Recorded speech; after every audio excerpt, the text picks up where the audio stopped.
So we have a very interesting video today, guys, as an unknown Star Wars game has been leaked for Stadia, and well, I have a lot to say about this one. You're going to want to stick around. We also have another APK Teardown looking at bridge mode, something called magic linking, and party chat on Android. Finally, a job listing has been found in regards to expansion into Stadia, and this is a big deal. We'll take a look at that. As always, guys, subscribe for all Stadia content and like the video. So we're going to start this off with a mysterious Star Wars game that is currently on a YouTube channel where the guy is playing what looks to be on the surface an unannounced Star Wars game. There's really no information within the description or title of the video. It appears to have him playing a Star Wars game called The Mandalorian, and I won't show the actual video because if this is real, this video itself would get taken down, and it still might anyways, even with just screenshots. But I'm going to have a link below so you guys can see it. But right towards the end of the video, a Stadia menu pops up, which is really curious because it's not like you can make a fake game on Stadia. That's definitely not possible, but I want to say that you can fake that Stadia menu through editing. I'm pretty sure I can do it easily.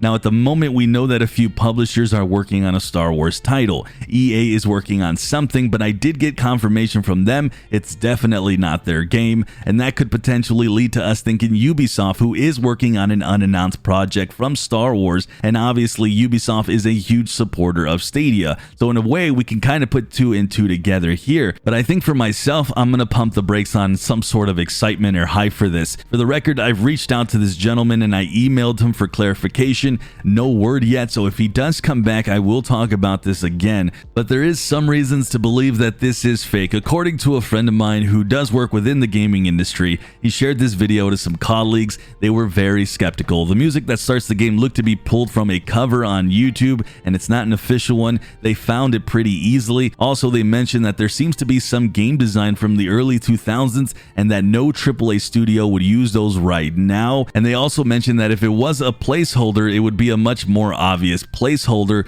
though they did mention that this is a fantastic effort and that if it is fake, it looks really, really good. Now, just because I'm telling you this does not mean this is fake, but I have to say it's curious that the video has now been up for almost 2 days and it has not been taken down. This thing would be taken down in a moment's notice if it was real. The more it stays up, the more it is definitely not real. There's also the interesting fact that on his YouTube channel, it has him making things with the Unreal Engine 4 in videos, but this doesn't necessarily mean it was him who made this prototype, and it could just be a guy showcasing this from someone who leaked it to him. Guys, there's just too many questions, and again, even the developers who saw this were kind of impressed, but they did think that this was fake, and if I'm being honest, on my end, it has me leaning towards that as well for even other reasons. But in case it isn't, this could be something really cool, but right now, we do have to take this one with a grain of salt, and rarely do I ever put my journalist hat on, as I'm certainly not a journalist, nor will I ever be one, but a YouTuber, so I do apologize if I dash your hopes. But guys, this would be really fun if true,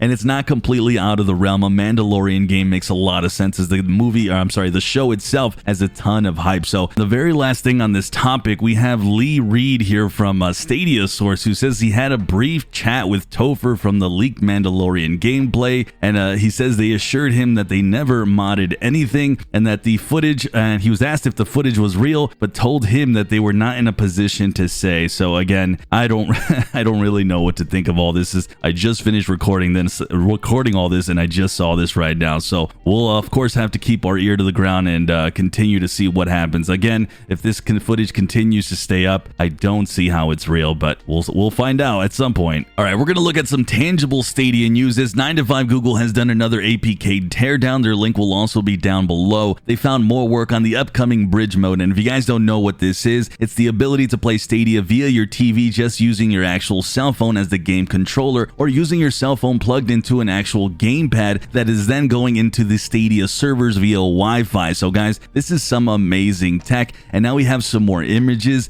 a play on any screen text, more specifically play on any Android TV. So again, I can't rave enough about this feature because this is something that's a bit of ahead of its time at the moment in comparison to other cloud services. There's also something being called magic linking, and it looks like it might be something to do with bridge mode and linking to Wi-Fi, kind of like we do with the Stadia controller and the 4-button linking. So this could be a quicker way of doing it with the new bridge mode. Then we have party chat on Android being worked on, and as you guys know, this is big, and it's a way that people can join in with their friends on these Android devices and TV. So again, good stuff here. Finally, we have an IARC ratings, and this looks to be a unified way to get games rated for Stadia, kind of like the ESRB, PEGI, and USK. Good stuff here all around, guys, and I personally cannot wait to see bridge mode in action. And finally, to end the video, a job listing was found in India in correlation with Stadia and looking for a product manager for telco and enterprise to work with the India market. Cloudy Games was first to see this, so credit goes to them, but some descriptions here mentioned working with the product manager team in the US, but also working with the Stadia engineering team and products team. So now we haven't heard about expansion since some time ago last year, but I want to say for the record, as I've hinted about this many times in my live streams, I had also heard back in 2020 that expansion was still set to happen this year, but guys, I really haven't heard anything since. It's now about 9 months later, and India is still one of those markets that Stadia was targeting. Now this right here would show that it's still on track as far as it happening still at some point, but I do wonder if this is now slightly delayed. Either way, an expansion into India for Stadia would be massive, to say the least,